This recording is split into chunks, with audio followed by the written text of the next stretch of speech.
नमस्कार, capital TV Bihar देख रहे हैं आप। मैं हूं आपके साथ राधिका राज। बिहार में फिलहाल जितनी अभी गर्मी नहीं है, उससे कई ज्यादा गर्मी बिहार की सियासत में नजर आ रही है, जहां एक तरफ तो प्रमुख पार्टियां जो है वो जनता को लुभाने की कोशिश कर रही है, दूसरी तरफ नीतीश कुमार जो है वो युवा और महिला को लुभाने के लिए तरह तरह के अभियान सामने लेकर आ रहे हैं। वजह है आगामी चुनाव, जिसको लेकर लगातार सियासत भी देखी जा रही है। इसी पर तमाम अपडेट के साथ मेरे साथ मौजूद है मेरे सहयोगी हर्ष जी। सर, क्या कुछ नीतीश कुमार की रणनीति है? देखिए, बिहार के अंदर साल के अंत में चुनाव होना है और उसके लिए हम देख रहे हैं कि किस तरीके से रणनीति बनाई जा रही है। चाहे फिर महागठबंधन की बात की जाए या फिर एनडीए कुनबे की बात की जाए, तो हम देख रहे हैं तैयारी बड़े स्तर की है। क्योंकि ये कहा जा रहा था कि एनडीए में काफ़ी कशमकश हो रही है सीट शेयरिंग को लेकर, लेकिन अब सीट शेयरिंग को लेकर भी बात बन गई है, ये भी कहा जा रहा है। और एनडीए के कुनबे में खास तौर पर बीजेपी और जेडीयू ये प्रयास कर रही है कि तमाम जातियों को साध लिया जाए और ऐसे वादे लोगों से किए जाएं ताकि आधी आबादी भी साध ली जाए और युवा भी साध लिए जाए। हम उस पर भी आएंगे, लेकिन सबसे पहले नीतीश कुमार पे आते हैं, क्योंकि नीतीश कुमार की बात करूं तो खेलो इंडिया के तहत लगातार युवाओं से मिलने का प्रयास किया जा रहा है और वोटों को साधने का प्रयास हम देख रहे हैं कि किया जा रहा है। क्योंकि तेजस्वी यादव लगातार आरोप लगा रहे हैं कि नौकरियां नहीं दी गई युवाओं को। ये आरोप लगाया जा रहा है कि जो प्रशिक्षण देना चाहिए था वो युवाओं को वो नहीं दिया गया।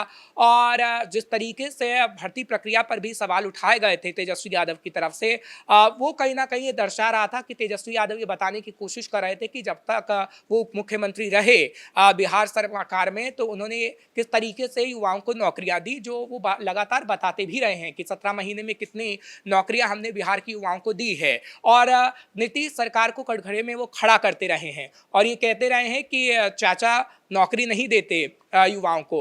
लेकिन अब जो तस्वीर नजर आ रही है, क्योंकि चुनाव से पहले ये तस्वीर आना लाजमी था, जो अपने दर्शकों को हम दिखा भी रहे हैं कि किस तरीके से खेलो इंडिया के तहत बिहार की युवाओं से जुड़ा जा रहा है और उन्हें ये बताया जा रहा है कि कैसे नीतीश कुमार ने ही युवाओं का भला करने का काम किया, युवाओं को नौकरी देने का काम किया और युवाओं के लिए इस वक्त सरकार प्रतिबद्ध है। और महिलाओं को लेकर भी वो लगातार जो है योजना निकाल रहे हैं, उनसे बातचीत करते नजर आ रहे हैं, कई तस्वीरें भी उनके सामने आ रही है। तो क्या महिलाओं को वो एक बड़ा वोट बैंक मान रहे हैं? देखिए, महिला बड़ा वोट बैंक है बिहार के अंदर। हालांकि अगर जनसंख्या के अनुपात से बात की जाए तो पुरुषों के मुताबिक महिलाएं कम है बिहार के अंदर, लेकिन वोट देने के लिहाज से महिलाओं का प्रतिशत सबसे ज्यादा है बिहार के अंदर।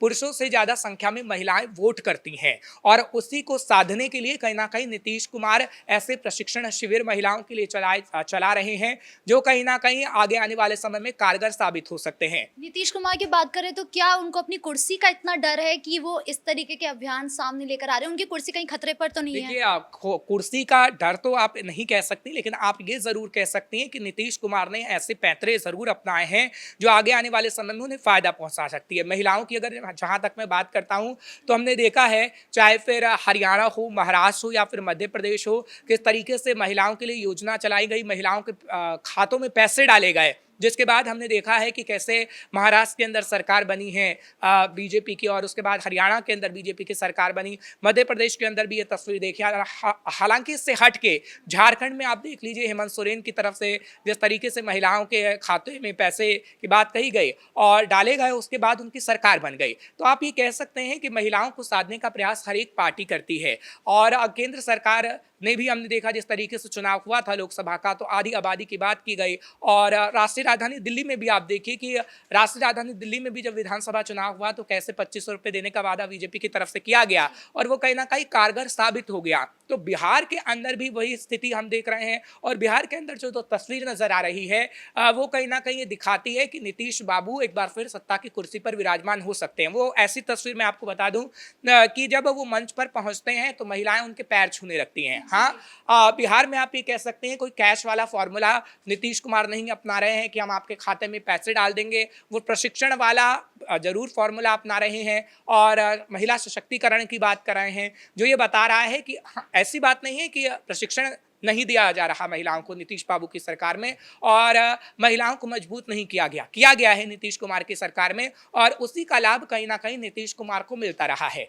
आरजेडी की बात करें तो क्या तेजस्वी यादव वोट काटने में कुछ काम कर पा रहे हैं? मतलब उनका जो सहयोग है लगातार हम देख रहे हैं कि वो विपक्ष की तरह एक अहम भूमिका निभा रहे हैं। लगातार वो नीतीश कुमार को साधते रहते हैं किसी ना किसी मुद्दे को लेकर। तो क्या वो वोट बैंक को काट पाएंगे? देखिए, अगर मैं बिहार की बात करूं तो बिहार के अंदर तेजस्वी यादव इस वक्त ज़्यादा प्रयास कर रहे हैं हर एक वोट बैंक को साधने में। जिस तरीके से ताड़ी को लेकर राजनीति हुई पिछले दिनों, और बिहार के अंदर जाति पर भी बातचीत हो रही है कि जाति जनगणना का जो ट्रम्प कार्ड केंद्र सरकार की तरफ से खेला गया, हालांकि बिहार में नीतीश कुमार पहले ही उस कार्ड को खेल चुके हैं। लेकिन अगर तेजस्वी यादव की बात की जाए तो तेजस्वी यादव या पूरा महागठबंधन आप कह लीजिए, महागठबंधन इस वक्त कश्मकश में है राधिका। वो इसलिए क्योंकि अभी हम देख रहे हैं कि आप एक तरफ वोटरों को साधने की कोशिश तो कर रहे हैं, लेकिन कश्मकश में इसलिए हैं क्योंकि कई मीटिंग्स हो चुकी हैं कांग्रेस के साथ तेजस्वी यादव की यानी आरजेडी की, और महागठबंधन में सीट फॉर्मूले पर बात नहीं बन पा रही है कि किसको कितनी सीटें मिलेंगी। और यहाँ तक कि ये भी कहा जा रहा है कि एक समय में लालू यादव ने ये भी कह दिया कि तेजस्वी यादव सीएम का चेहरा होंगे, लेकिन ऑफिशियल अनाउंसमेंट कोई नहीं कर रहा है। ये कहा जा रहा है कि बिहार के अंदर बिना सीएम फेस अनाउंसमेंट करके चुनाव लड़ा जाएगा, या फिर तेजस्वी यादव को ही आगे रखा जाएगा, क्योंकि दो कहीं ना कहीं कारण हो सकते हैं। एक तो ये कारण हो सकता है कि अगर बिहार चुनाव के अंदर आपने सीएम फेस अनाउंस नहीं किया तो महागठबंधन को लेकर जनता एक भ्रम में रहेगी कि आखिर हम किसको वोट करें, और पूरे महागठबंधन को कहीं ना कहीं वोट मिल सकता है। ये रणनीति का एक हिस्सा भी हो सकता है। आपको लगता है तेजस्वी यादव एक चेहरा बन सकते हैं, एक मुख्य चेहरा है जो सीएम चेहरे में आ देखिए, सकता है? अगर एग्जाम्पल के तौर पे मैं कहूँ तो आप इसे नकार नहीं सकते। और सी वोटर को जो हमने देखा कि सी वोटर ने किस तरीके से तेजस्वी यादव को दिखाया है कि तेजस्वी यादव जनता की पसंद बन के उभरे हैं, इसमें कोई दो राय नहीं है। लेकिन हाँ, नीतीश हमेशा एंड वक्त पर खेला कर जाते हैं। आप ये कह सकते हैं कि नीतीश की राजनीति ऐसी है कि आगे आने वाले समय में एक बार फिर से ऐसा हो सकता है कि वो कुर्सी पर विराजमान हो सकते हैं, क्योंकि एनडीए ने वो बिसात बिछा दी है पूरी तरीके से। एनडीए पूरी तैयारी कर चुका है, सीट फॉर्मूले पर बातचीत हो गई है, लेकिन महागठबंधन की तस्वीर अभी धुंधली नजर आ रही है कि महागठबंधन आखिर किससे कितनी सीट देगा, क्योंकि कांग्रेस सीट ज्यादा मांग रही है। और अगर ज्यादा सीट कांग्रेस को दी जाती है तो कहीं ना कहीं तेजस्वी यादव को नुकसान हो सकता है, आरजेडी को नुकसान हो सकता है। यानी सीट बंटवारे को लेकर कश्मोकश है। वहीं दूसरी तरफ हम देखें कि बिहार की सियासत को और ज्यादा समझे तो कई ऐसी पार्टियां छोटी छोटी निकलकर उभर के आ रही है, जिसमें प्रशांत किशोर की पार्टी जो है वो लगातार सामने आ रही है। माना जा रहा है कि वो एक बड़ा वोट बैंक काट सकते हैं। देखिए, प्रशांत किशोर का जहाँ तक हम जिक्र करते हैं तो जाहिर सी बात है कि प्रशांत किशोर जिस तरीके से चाहे फिर मुजफ्फरपुर ले लीजिए, वहाँ से जो ऐलान किया गया है अपने उम्मीदवार को उतारने का, वो कहीं ना कहीं कांग्रेस को झटका दे सकता है। पूरे बिहार के अंदर आप ये नहीं कह सकते कि उपचुनाव हुए थे तो जन स्वराज ने जिस तरीके से अपना दमखम दिखाया है उसको नकारा नहीं जा सकता है कि एक जो बड़ी पार्टी जन स्वराज बनकर उभर सकती है। अभी कोई भविष्यवाणी नहीं की जा सकती है, लेकिन हाँ, आगे आने वाले समय में हम देखेंगे कि ये अपना दमखम दिखा सकती है। सिर्फ जन स्वराज ही नहीं, हालांकि ओवैसी ने भी ऐलान किया है सीमांचल के क्षेत्रों में जो उनका दबदबा रहा है। हालांकि उनके जो 5 जीते थे विधायक, उसमें से 4 शामिल हो गए, तेजस्वी यादव के साथ एक ही रहा। लेकिन अब ओवैसी और तीखी प्रक्रिया के साथ बिहार में जब वो पिछले दिन 2 दिन के दौरे पर पहुंचे थे तो वो नजर आए। साथ ही साथ उन्होंने कहा कि अब हम और भी प्रयास करेंगे ताकि मुस्लिम लोगों तक पहुंचा जा सके।